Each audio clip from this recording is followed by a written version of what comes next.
أبيات بسيطة أقل منكم تعلمون عليها.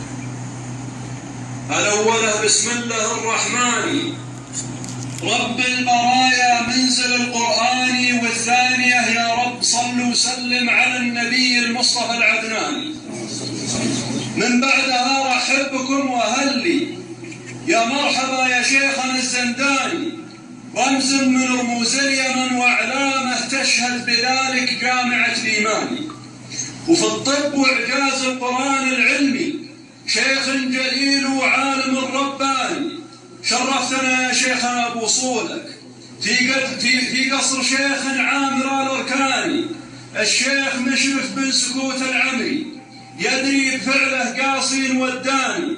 شيخ لنا يبني كريم ويجمل لعد والشيخان والعياني، واهل اليمن منا وحنا منهم وامداحهم تذكر بكل لساني. رقة قلوب ولين طبع وحكمة ودواهن وشاوس شجعاني، والله أكبر كل فضل فيهم واسأل تجد حتى سهيل يماني. وابشر بعزك يا يمن الغالي، تبت يد المتعبث الخواني، الحوثي المشرك برب العزة مطية لمخططات إيراني.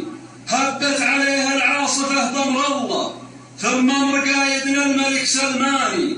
سلمان لا نامت عيون أعدانا، منصور بأمر الواحد الدياني، واللي على الأمة وهذا وقته يالله في مجد وعز ثاني. والفارسي يبقى ذليل صاغر ما ينتصر من يتبع الشيطاني، خلوه يلطم لين يلقى حتفه وطمع فينا لقي علم ثاني.